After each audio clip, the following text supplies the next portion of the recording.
Hello, dear hearts.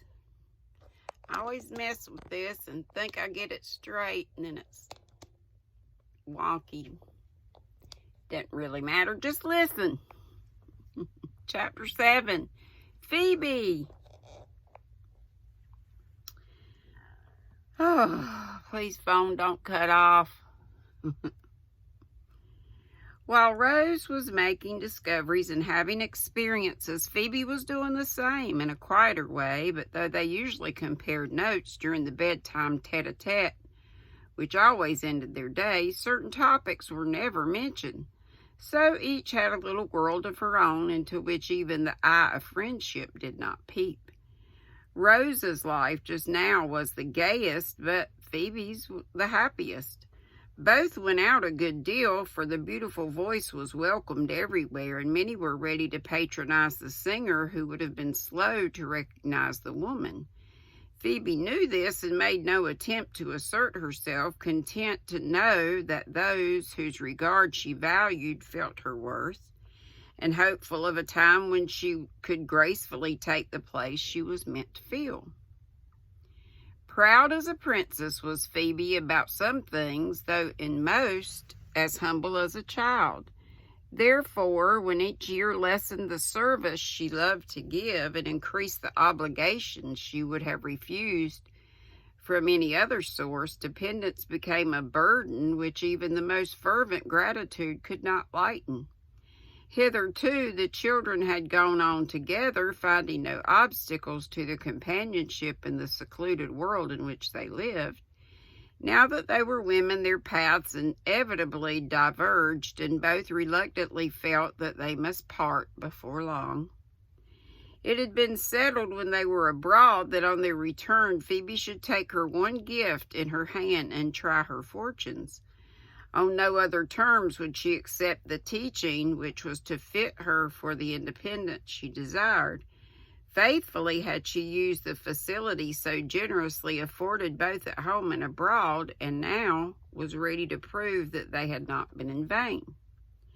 Much encouraged by the small successes she won in drawing rooms and the praise bestowed by interested friends, she began to feel that she might venture on a larger field and begin her career as a concert singer, for she aimed no higher.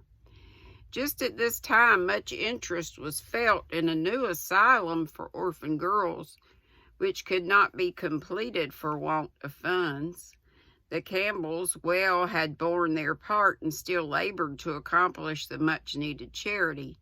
Several fairs had been given for this purpose, followed by a series of concerts.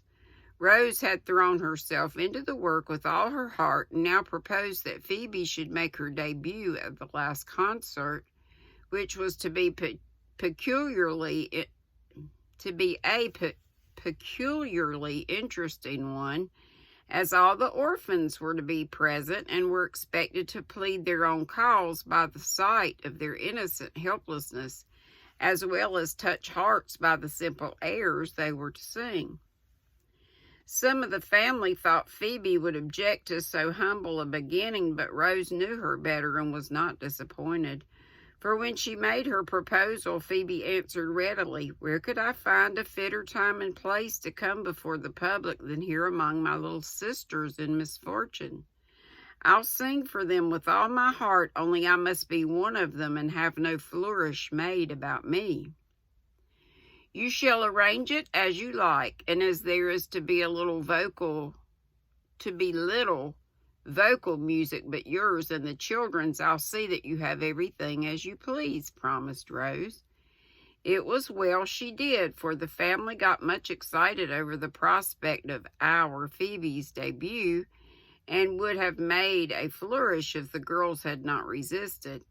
Aunt Clara was in despair about the dress because Phebe decided to wear a plain claret-colored merino with frills at neck and wrists, so that she might look as much as possible like the other orphans in their stuffed gowns and white aprons. It says stuff, S-T-U-F-F, gowns. Aunt Plenty wanted to have a little supper afterward in honor of the occasion, but Phoebe begged her to change it to a Christmas dinner for the poor children. The boys planned to throw bushels of flowers, and Charlie claimed the honor of leading the singer in, but Phoebe, with tears in her eyes, declined their kindly offer, saying earnestly, "I had better begin, as I am to go on and depend upon myself entirely. Indeed, Mr. Charlie, I'd rather walk in alone, for you'd be out of place among us and spoil the pathetic effect we wish to produce." And a smile sparkled through the tears as Phoebe looked at the piece of elegance before her and thought of the brown gowns and pinafores. So after much discussion, it was decided that she should have her way in all things, and the family content themselves with applauding from the front. "We'll blister our hands, every man of us, and carry you home in a chariot and four. See if we don't." "You perverse prima donna," threatened Steve, not at all satisfied with the simplicity of the affair. "A chariot and two will be very acceptable as soon as I'm done. I shall be quite steady till my part is over, and then I may feel a little upset, so I'd like to get away before the confusion begins. Indeed, I don't mean to be perverse, but you are all so kind to me, my heart is full whenever I think of it. And that wouldn't do if I'm to sing," said Phoebe, dropping one of the tears on the little frill she was making. No diamond could have adorned it better, Archie thought, as he watched it shine there for a moment, and felt like shaking Steve for daring to pat the dark head with an encouraging, "All right, I'll be on hand and whisk you away while the rest are splitting their gloves. No fear of you breaking down. If you feel the least bit like it, though, just look at me and I'll glare at you and shake my fist, since kindness upsets you. I wish you would, because one of my ballads is rather touching and I always want to cry when I sing it. The sight of you trying to glare will make me want to laugh, and that will steady me nicely. So sit in front, please, ready to slip out when I come off the last time. Depend upon me." And the little man departed, taking a great credit to himself for his influence over tall, handsome Phoebe. If he had known what was going on in the mind of the silent young gentleman behind the newspaper, Steve would have been much astonished, for Archie, though apparently engrossed by business, was fathoms deep in love by this time. No one suspected this but Rose, for he did his wooing with his eyes, and only Phoebe knew how eloquent they could be. He had discovered what the matter was long ago, had made many attempts to reason himself out of it, but finding it a hopeless task, had given up trying, and let himself drift deliciously. The knowledge that the family would not approve only seemed to add ardor to his love and strength to his purpose, for the same energy and persistence which he brought to business went into everything he did, and having once made up his mind to marry Phoebe, nothing could change this plan except a word from her. He watched and waited for 3 months so that he might not be accused of precipitation, though it did not take him one to decide that this was the woman to make him happy. Her steadfast nature, quiet, busy ways, and the reserved power and passion betrayed sometimes by a flash of the black eyes, a quiver of the firm lips, suited Archie, who possessed many of the same attributes himself. The obscurity of her birth and isolation of her lot, which would have deterred some lovers, not only appealed to his kindly heart, but touched the hidden romance which ran like a vein of gold through his strong common sense, and made practical, steady-going Charlie a poet when he fell in love. If Uncle Mac had guessed what dreams and fancies went on in the head bent over his ledgers, and what emotions were fermenting in the bosom of this staid right-hand man, he would have tapped his forehead and suggested a lunatic asylum.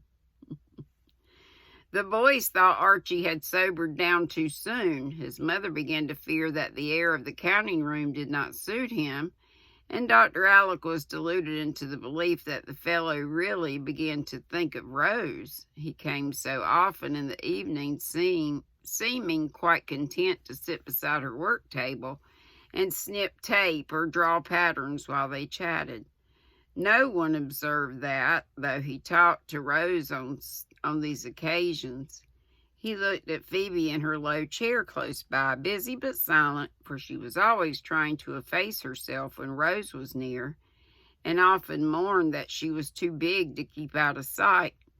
No matter what he talked about, Archie always saw the glossy black braids on the other side of the table, the damask cheek curving down into the firm white throat, and the dark lashes lifted now and then, showing eyes so deep and soft he dared not look into them long. Even the swift needle charmed him, the little brooch which rose and fell with a quiet breath, the plain work she did, and the tidy way she gathered her bits of thread into a tiny bag. He seldom spoke to her, never touched her basket, though he ravaged Rose's if he wanted string or scissors, very rarely ventured to bring her some curious or pretty thing when ships came in from China, only sat and thought of her, imagined that this was his parlor, this her work table, and the two sitting there alone, a happy man and wife.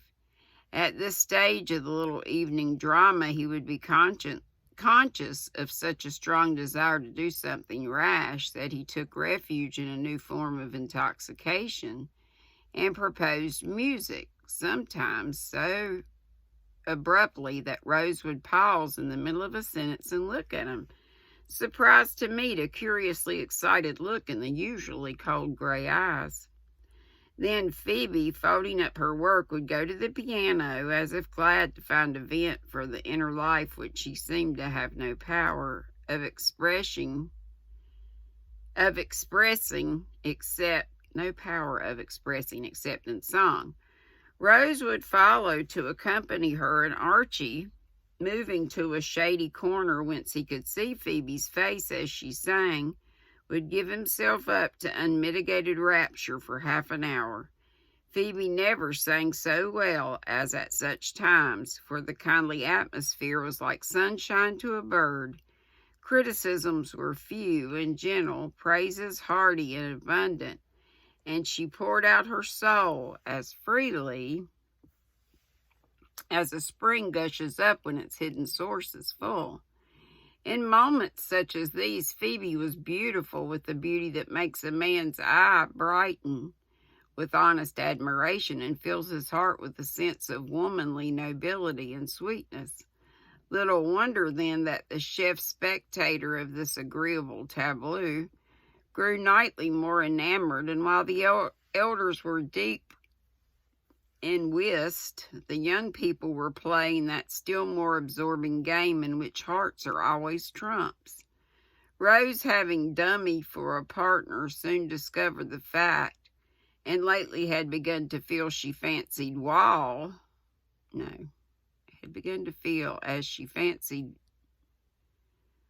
must have done, when Pyramus wooed Thisbe through its chinks. She was a little startled at first, then amused, then anxious, then heartily interested, as every woman is in such affairs, and willingly continued to be a medium, though sometimes she quite tingled with the electricity which seemed to pervade the air. She said nothing, waiting for Phebe to speak, but Phebe was silent, seeming to doubt the truth, till doubt became impossible, then to shrink as if suddenly conscious of wrongdoing, and seize every possible pretext for